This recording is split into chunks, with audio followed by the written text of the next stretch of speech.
shared the stage with Caitlyn Jenner and Suzanne Summers at Harvard, best-selling author of Finding a Wandering Mind, Dr. Stephen Wander.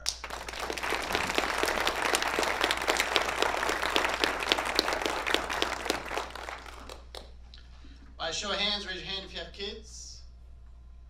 Good, I have 4, 3 boys, August, Lucas, Logan. Youngest is a girl, Sophia, first girl in my family since 1921.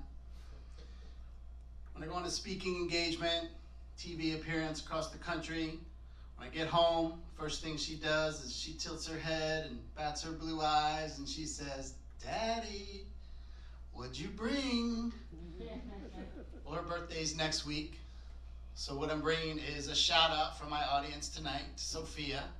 So on the count of 3, I want you to say, "Sophia, happy 5th birthday," and when you're 10, you get to have gum.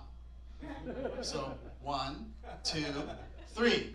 Sophia, happy 5th birthday. When you're 10, you get to have gum. Thank you. My name's Dr. Stephen Wander. I like wander around the block, not like Stevie Wonder. I promise not to sing tonight or anything like that. My grandfather, he was from Brooklyn. We called him Pop. And being from Brooklyn, some of the 3 and 4 and 6-letter words that make a movie R-rated, to him, were kind of just like commas. But Pop, he didn't have a formal education, but he taught us life lessons. So maybe you can help me finish some of them. Righty-tighty, lefty. Good. Measure twice, cut. Once. Good. If you're going to be stupid, you better be, oh, you don't know that one. Tough. And he always had jokes. Probably the only clean joke I can tell tonight, and it's usually he told it around Christmas time and winter time. How do you tell a snowman from a snow woman? By the snowballs. Matter of fact, being from Brooklyn, the first time I spoke at Harvard, he was like, I mean, I've never been up there, but the standards must be getting lower and lower. They'll let anybody in there now.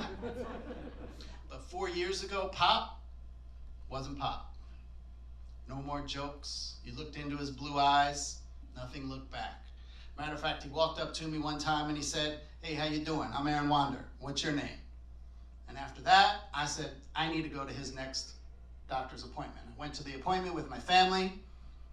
The doctor looked over his glasses and he's like, "Guys, Aaron has Alzheimer's. Get him a power of attorney. Get his affairs in order. We need to speak to his caretaker. There's no treatment." My family looked at me. They said, "Well, you're a doc.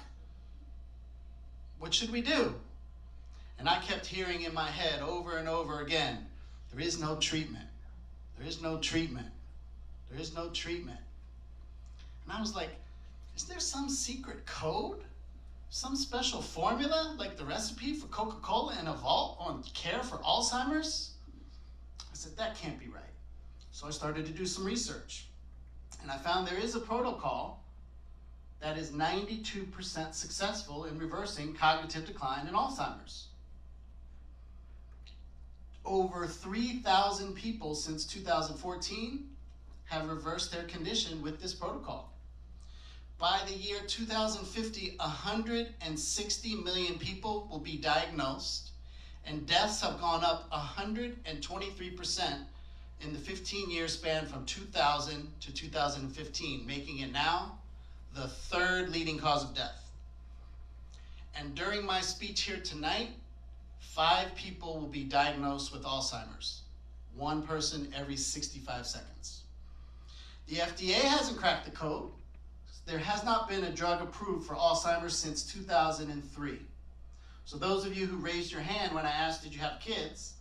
Think about how old your kids are now and how old they were in 2003. Pfizer hasn't found any secret formula.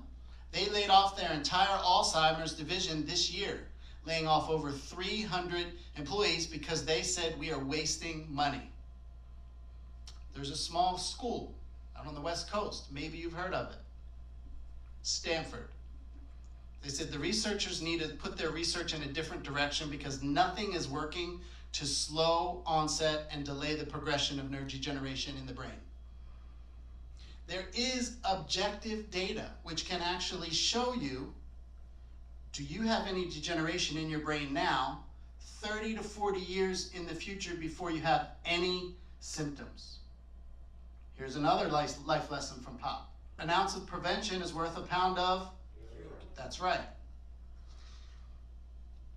Early detection, it's told, with proper diagnosis and proper treatment will save us $8 trillion with a T. Trillion. It's not age-related as a lot of people think. This summer I spoke at Harvard, starred The Apprentice George Ross. He'll turn 91 next month. Sharp as a tack. And the results, when you apply the proper formula with the proper code, are miraculous. People going back to work, people recognizing their kids, people recognizing their grandkids. And I've taken my entire professional life and dedicating it to making sure that your parents and your grandparents and your kids don't suffer from this disease.